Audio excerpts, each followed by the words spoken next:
Wow, this thing is a rocket!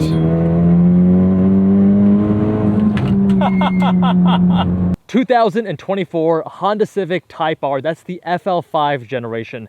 And the question I have today is, can the Civic Type R overcome the front wheel drive limitations, or at least be more fun and communicative versus a stock FL5? For those who've been watching the channel, you guys know how I feel about stock FL5s, although I have driven an excellent modded example at Sonoma Raceway, link to that down in the description. But if you have a high budget, you're willing to put a lot of money into your FL5, how far can you go? How good can this be at dual duty? The owner, of course, tracks this. It is quite quick at a lot of the California tracks, setting some impressive times, but he also dual duties this. So he wants it to be maybe a little bit on the side of being track focused, but still daily drivable. We're powered by the K20C engine. That's a 2-liter inline-4 turbocharged engine, making 315 horsepower, 310 pound-feet of torque. Car weighs in just under 3,200 pounds. You got to remember, with the FL5 generation, the fancy new trick component is the dual-axis McPherson strut front suspension, which reduces torque steer. We also have a front helical LSD standard. Now, there's a tremendous mod list, which you can find down in the description, as always. What you need to know, we have Nitron R3 coilovers, Brembo Pista Big Brake Kit in the front, Girodisc rear rotors with Project Mu Club Racer rear pads, and this has been tuned by Church's Auto, so we're no longer making stock power. The max output is 358 at the crank, so probably around 330 to the wheels. We have a Recaro podium driver's seat, Works Bell flip hub with the Pro Drive steering wheel, some other cosmetic mods, and chassis bracing and such. Of course, the 4-point roll cage here, and the rear seat delete, because hashtag race car. And it's just him and his wife anyway, so if you only need one passenger, you want some added rigidity and safety when you go on track, there you go. This is actually a flip hub, which decided not to use. Actually,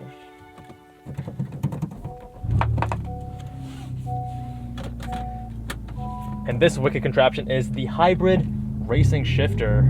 I love the wheels on this thing too. They look so incredibly cool, especially with that little yellow accent in the middle.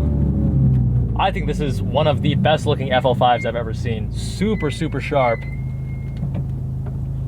Although it's very low, so we have to be quite careful as we're entering and exiting driveways and such. Oh yeah, definitely not stock power, I'll tell you that. Love this new seating position. You can get situated quite nicely. Steering wheel comes out so far out. With the buckets, I'm finally feeling like my legs and arms are in a good position, although the shifter now is a little bit longer than a hand's width away. The smaller steering wheel that's pushed closer towards me. Not a problem though, happy to make that compromise. Wow, this thing is a rocket!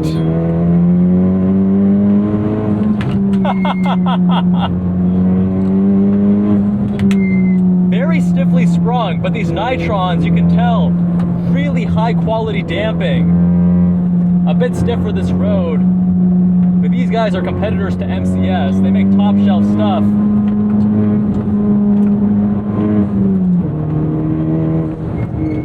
Quite a bit of lag, even above 4K. Even if we're spooled up, still getting some turbo lag.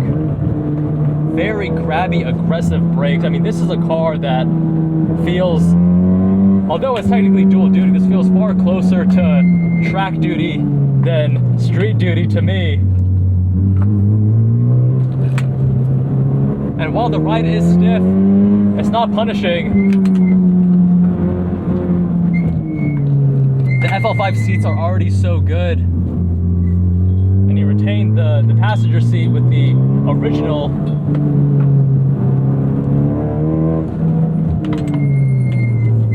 Don't get me wrong, this Recaro seat is excellent, but I probably would have saved the money because I already love the regular FL5 Type R seats. Wow, dude. Claws for grip with that LSD putting the power down. And surprisingly not getting a ton of torque steer today. A little bit right there. As soon as I say it, of course, I elicit it.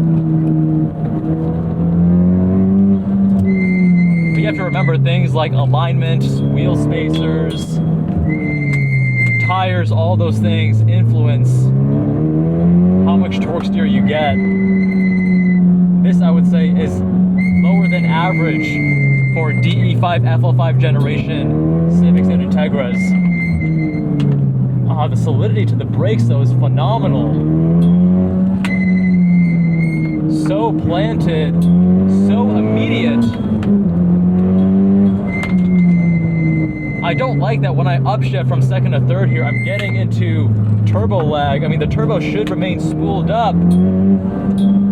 That's part of the price you can pay when you start going for more aggressive tunes. Oh yeah, dynamic too. Very communicative. You know, you do some chassis bracing, some bushings,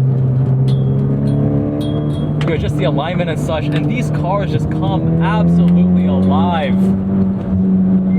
Just like that example I drove at Sonoma Raceway.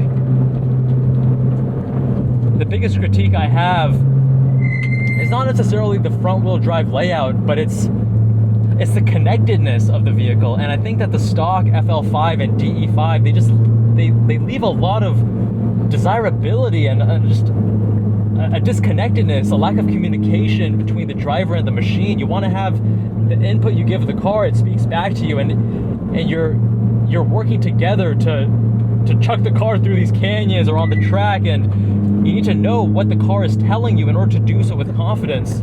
And while the FL5, DE5 are incredible in terms of engineering and performance for a front-wheel drive vehicle and lap times and all those things, I never really loved the feel of them, the way that they spoke to me. But when you put it in the hands of intelligent modders like Nguyen here, you end up with a car that does speak to you, that is far more communicative.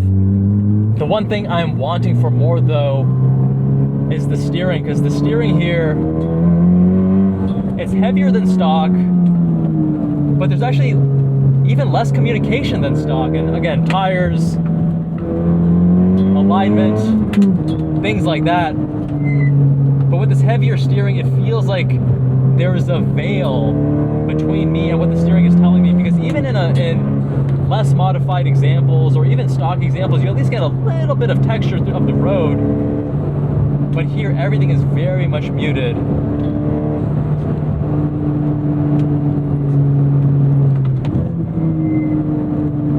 Very grabby brakes.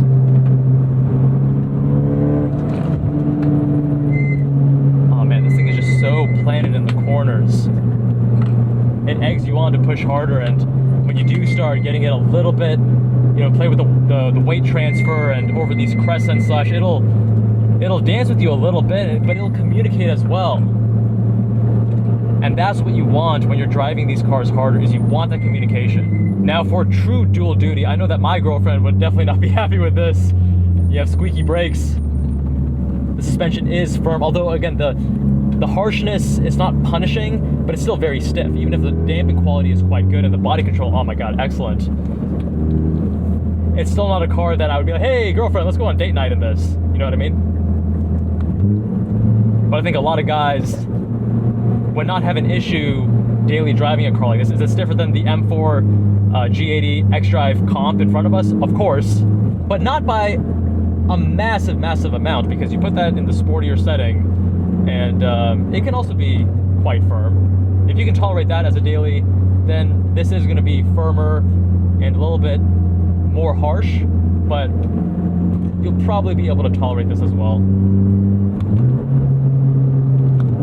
I really like the shifter. Not only does it look really cool, but it overcomes and addresses a lot of the issues of the stock shifter in the FL5, which is that it's a little bit too low effort and just feels a bit disconnected from what's actually happening in the transmission. I mean, it's cable linkages anyways, it's not a direct connection like, you know, the original EK9 Honda Civic Type R had the rods to connect it, which gave you that direct feel.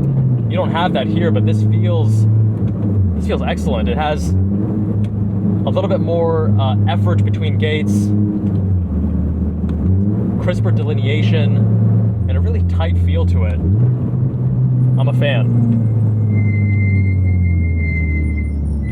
If I were to nitpick though, the resistance from gear to neutral to the next gate feels feels a bit like sim racing, a bit fabricated and simulated rather than authentic, if that makes sense. Like if you want to speed shift this thing, it still slows you down. Almost like a CAE shifter, but not nearly as high effort and crisp as one of those. This feels between a CAE and the stock FL5 shifter in that regard.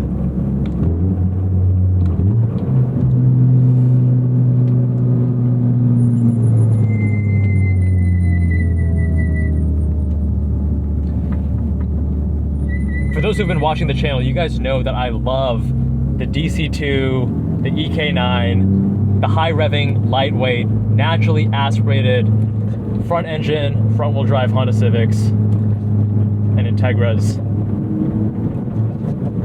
And I haven't been as much of a fan of the current gen, but there have been a few examples that when modded, make for a compelling argument. If you want the practicality, if you want what I consider to be awesome looks, I think the FL5 Civic Type R is the best looking Civic or Integra in a long, long time. Until you start going all the way back to some of the OGs.